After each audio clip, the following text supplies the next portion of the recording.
पाकिस्तान के अंदर जो ईरानी बलूचिस्तान से दहशतगर्दी आ रही है, हत्ता कि कुलभूषण यादव जैसा दहशतगर्द पूरा भारत चाबहार पोर्ट बनाने के बहाने उनकी सारी इंटेलिजेंस हेडक्वार्टर्स जो है चाबहार में बना हुआ है, जिससे वो दहशतगर्दी पाकिस्तान में भेज रहे हैं। कुलभूषण यादव सबसे बड़ी मिसाल है इसकी। इसके बावजूद हमने कभी भी ईरान से शिकायत नहीं की। ईरान की जानिब से ईरान की हुदूद के अंदर जो कार्रवाई की गई है, चाहे वो एरर है, चाहे वो किसी कलअदम तंजीम को निशाना बनाया गया है, जैसे इंडिया खुलकर दुश्मन है तो ईरान भी उसी सफ में खड़ा होने जा रहा है फिर पाकिस्तान के लिए। तो ईरान ने जो पाकिस्तान पर हमला किया, इमेजिन करें दो मुल्क हैं दुनिया के जो पूरी तरह पाकिस्तान को सपोर्ट कर रहे हैं कि आप ईरान पर हमला कर दें, एक भारत एक Israel. Can you imagine this? उनके साथ कोई बात करने को तैयार नहीं था। जिस वक्त में हमने उनको न सिर्फ खाने पीने की चीजें, चावल, क्या चीज है जो हमने नहीं दी उनको, दी है बिल्कुल, और उसका हमें सिला है मेरे ख्याल से। और फिर पाकिस्तान को क्या फायदा है ईरान के खिलाफ जंग करने का? ईरान से हिमाकत हुई है, ईरान ने जहालत की है, लेकिन वही बात मैं मार्जिन उनको यह दूंगा कि उनके अंदर कॉम्प्रोमाइज्ड एलिमेंट्स हैं, उनके अंदर गद्दार है जिन्होंने खुद ईरानी रियासत को नुकसान पहुंचाया इस तरह का काम करके। ईरान हमारा हमसाया मुल्क है, ईरान मुसलमान मुल्क है, और ईरान का रद्द अमल क्या है आपने सोचा है? यानी मेरे दो भाइयों ने बात की कि हो सकता है ईरानी हुकूमत मुलव्वस ना हो। अगर हो सकता है ईरानी हुकूमत मुलव्वस ना हो तो ईरानी हुकूमत को क्या शर्म आ रही थी, क्या इतनी भी मोहब्बत नहीं थी हमसे, इतने भी हमसायगी नहीं थी, इतने भी हमारा कोई ख्याल नहीं था कि माफ़ी मांग लेते? सिचुएशन है। दूसरी सिचुएशन में पाकिस्तान का ऑलमोस्ट फिर अपने तमाम नेबरिंग कंट्रीज के साथ तो मसला खड़ा हो गया ना। अफगानिस्तान के साथ ऑलरेडी है, इंडिया तो खुल्लम खुला दुश्मन है, अब ईरान के साथ भी हमारा मसला हो गया। देखिए, बलूचिस्तान 44% पाकिस्तान है, हमारी वहां सिर्फ एक कोर है, पूरे बलूचिस्तान में एक कोर है हमारी, और वो फैली हुई है सो बलूचिस्तान लिबरेशन आर्मी के खिलाफ ऑपरेशन के लिए पूरे बलूचिस्तान के अंदर। आप उसको निकाल के अगर ईरान की सरहद पे लगा देते हैं तो पूरे बलूचिस्तान के अंदर जो बीएलए को फ्री रन मिलेगा तबाही मचाने के लिए, उसका कौन जिम्मेदार होगा? मैडम शेख, ईरान, अफगानिस्तान और इंडिया ये एक नेक्सस है, एक नेक्सस है, और ये एक त्रिकोण है जिसका आप अगर थोड़ा सा गौर करें तो आपको पता चल जाएगा कि ये तीनों पाकिस्तान के हवाले से क्या सोचते हैं, क्या करते हैं और क्या क्या कर चुके हैं। कि जी हमने तो इसराइली ग्रुप को मारा, तो जैश ए को मारा, तो फला। आपको हक नहीं है पाकिस्तान के अंदर मारने का। आपको प्रॉब्लम है, आप पाकिस्तान से बात करें, पाकिस्तान ऑपरेशन करेगा अपने इलाके में, क्योंकि आपको प्रॉब्लम होगी अगर हम अंदर जाके मारे तो, क्योंकि बीएलए भी तो वही है ना, इंडिया भी तो वहीं बैठा हुआ है। हम चाबहार को उड़ा देते हैं जाके, क्योंकि कुलभूषण यादव सारा वहीं से चाबहार से आता है, फिर आपको तसल्ली हो जाएगी। दोस्तों, आपने सुहा वीडियो में देखा कैसे हमारे प्रिय हिजाजी ये बोल रहे थे भारत के विदेश मंत्री ईरान गए और फिर एक तरीके से भारत के कहने पर ईरान ने पाकिस्तान पर मिसाइल के जरिए अटैक किया, और वो फिर बैलिस्टिक मिसाइल, कोई छोटा मोटा मिसाइल नहीं है।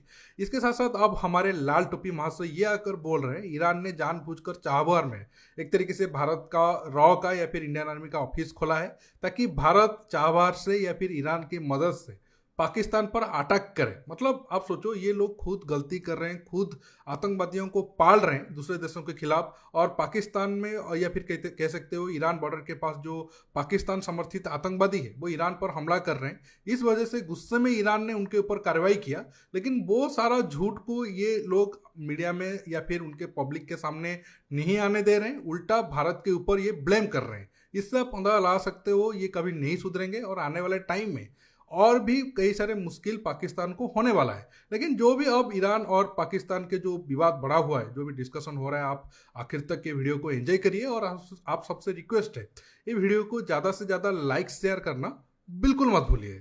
ये अभी क्लियर नहीं है कि ये पूरी ईरानी स्टेट की पॉलिसी है क्यों, तो मुझे ये भी ज़्यादा पॉसिबिलिटी लगती है कि ये उनमें से किसी रोग एलिमेंट ने ये हरकत की हो और शायद पूरी स्टेट उससे बाखबर ना हो। तो इस ईरान का रवैया पाकिस्तान के साथ, ईरान की पॉलिसियां पाकिस्तान के साथ, ईरान की इंटेलिजेंस एजेंसियों का पाकिस्तान के हवाले से जो कारनामे हैं वो सब के सामने हैं।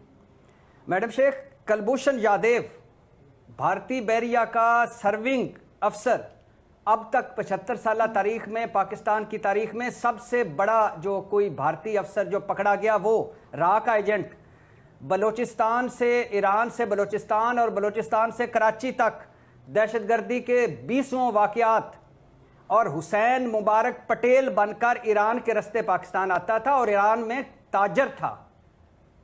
हमने तो मिसाइल नहीं मारा उस वक्त हालांकि मार देना चाहिए था एक मिसाइल, कि जालिमों एक राह के एजेंट को एक रास्ता देते हो और वहां से वो ताजर बन के हमारे यहाँ आके दहशतगर्दी करके वापस चला जाता है। मैडम शेख, चाबहार बंदरगाह, क्या इसमें नेक्सिस, अब बहुत सारी गंदम भी भेजी जा चुकी है, बहुत सारा राहदारी भी डेवलप हो रही है, ये किसकी, ये गवादर बंदरगाह को नाकाम बनाने के लिए कि जो स्ट्राइक की गई थी यानी कि ईरान की तरफ से जो सर्जिकल स्ट्राइक की गई थी उसमें उस ग्रुप के यानी अदल जो है वो इनके लोगों को जी मारा गया है और सुनने में यह आया कि उनके कई लोग जो है वो जख्मी भी हुए हैं और कई लोग मारे गए। चाइना का कहा गया है कि चाइना पाकिस्तान और ईरान के बीच में आया है और उन्होंने कहा है कि जी शांति रखो, आराम से बैठ के बात करो और इस मसले का हल निकालो। लेकिन उससे पहले जी पाकिस्तान ने जो है वो ईरान के एम्बेसडर से कहा कि जी अपने घर चले जाओ, अपनी कंट्री चले जाओ, और वहां से ईरान ने भी पाकिस्तानी एम्बेसडर को निकाल दिया है कि पाकिस्तान के care taker prime minister Anwarul हक काकड़ साहब जो हैं वो जी ईरान के विजिट पर थे और उनके ईरान के विजिट के दौरान ही ईरान ने जो है वो सर्जिकल स्ट्राइक कर दी पाकिस्तान के ऊपर। काफी टाइम तक तो जी कुछ माना नहीं गया, कुछ कहा नहीं गया, लेकिन फिर हुआ ये कि ईरान के ही जो मीडिया है उसने इस खबर को पब्लिश कर दिया और जब ईरान की इस न्यूज एजेंसी ने पब्लिश की इस खबर को तो उसके फौरन बाद ही IRNA जो है ये उनकी एजेंसी है कोई, उसका बताया गया कि जी उसने खबर पब्लिश की कि जी एयर स्ट्राइक की गई है और उसके बाद उन्होंने ये खबर को हटा भी दिया। लेकिन इधर से दूसरी तरफ पाकिस्तान के फॉरेन ऑफिस की तरफ से स्टेटमेंट आ गया और उन्होंने इस बात को एक्सेप्ट कर लिया, साथ यही बताया कि जी 2 बच्चे जो हैं उनकी जानें गई हैं और 3 लोग जख्मी हुए हैं। ये तो खैर उसी तरह की बात लग रही है जैसे इंडिया ने सर्जिकल स्ट्राइक की थी तो इन्होंने कहा कि जी एक दरख्त गिर गया, 2 कौवे मर गए। तो जी अजीब बात है, वैसे इंडिया वाले मुझे इतने भी ऐसे नहीं लगते कि उनको अगर सर्जिकल स्ट्राइक की होगी तो उन्होंने कुछ देख दाख कर ही किया होगा ना, या बस वैसे ही 2 कौवे मार के चले गए। जो बात छुपाई जा रही है यानी वो मैं आपको बता रही हूँ कि सुनने में यह आया है कि जो स्ट्राइक की गई थी यानी कि ईरान की तरफ से जो सर्जिकल स्ट्राइक की गई थी उसमें उस ग्रुप के यानी कि जशुल आदिल, क्या नाम है इसका, जशुल अदल, सॉरी जशुल अदल, या एक तो प्लीज इस आउटफिट के जितने लोग बच गए हों मेरी उनसे रिक्वेस्ट है कोई आसान सा नाम रख लीजिए, तो मेरे मुंह से ही नहीं निकल रहा। लेकिन खैर अब बहरहाल मैं ये बता रही थी कि ये जशुल अदल जो है वो इनके लोगों को जी मारा गया है और सुनने में यह आया कि उनके कई लोग जो है वो जख्मी भी हुए हैं और कई लोग मारे गए। लेकिन ये बात पाकिस्तान ने अभी तक नहीं बताई है और ना ही पाकिस्तान की तरफ से यानी गवर्नमेंट की तरफ से या फॉरेन ऑफिस की तरफ से इस तरह का कोई स्टेटमेंट आया। लेकिन ये जरूर है कि यहाँ वहां दूसरे जो इंटरनेशनल मीडिया है उस पर यह बात डिस्कस की जा रही है, ये बात बताई जा रही है। अब कहाँ तक सही है। देखिए, चाबहार की बात करें, भारत और चाबहार पोर्ट को ईरान के साथ जो डील होने वाला था वो एक साल तक तो हुआ था पहले, हालांकि कुछ मुद्दे को लेकर वो डील लॉन्ग टर्म के लिए नहीं हुआ था। लेकिन अब कुछ दिन पहले न्यूज आया था वो जो भी प्रॉब्लम था या फिर जो भी रुकावट था वो तो पूरा हो जाएगा और ईरान के जरिए हमारा जो ट्रेड रूट जा रहा है रसिया की तरफ या फिर यूरोप के तरफ वो भी खुल जाएगा। आने वाले टाइम में इस सीजन में हमारा महत्व काफ़ी बढ़ने वाला है, इसलिए ईरान, अफगानिस्तान और बाकी देश हमारे साथ आना भी बेहद जरूरी है। चलो, ये तो आज का मुद्दा नहीं है, आज ईरान और पाकिस्तान पर आते हैं।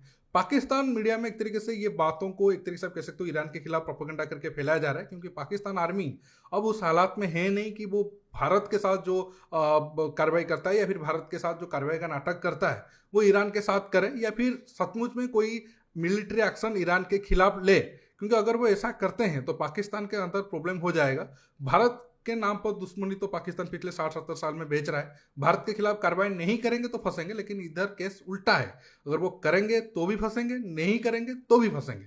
करेंगे तो दोस्तों जो पाकिस्तान के सिया कम्युनिटी है या फिर जो उनका सिया सुनी विवाद है वो और ज़्यादा बढ़ जाएगा।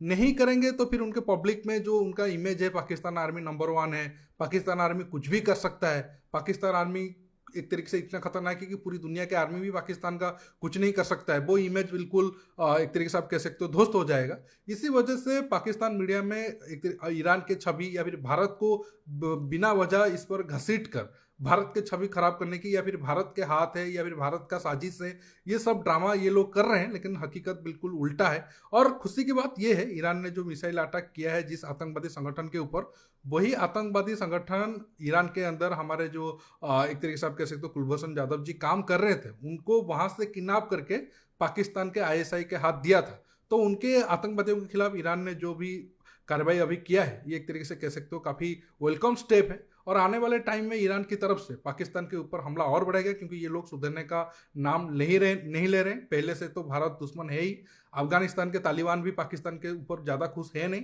अगर इन सब हरकत ये लोग बंद नहीं करेंगे तो ईरान की तरफ से भी रेगुलर अटैक आएगा, और फिर 3 देश अगर पाकिस्तान के खिलाफ मिल जाएंगे तो फिर पाकिस्तान को कोई नहीं बचा पाएगा। दोस्तों, आज के टॉपिक में बस इतना ही। आप इस मुद्दे पर क्या राय रखते हो नीचे कमेंट बॉक्स में कमेंट करके बताइए, और ये वीडियो को ज़्यादा से ज़्यादा लाइक शेयर करना बिल्कुल मत भूलिए। दोस्तों रुकता हूँ, बहुत जल्द और एक न्यू टॉपिक के साथ मिलूंगा। नमस्कार, जय हिंद।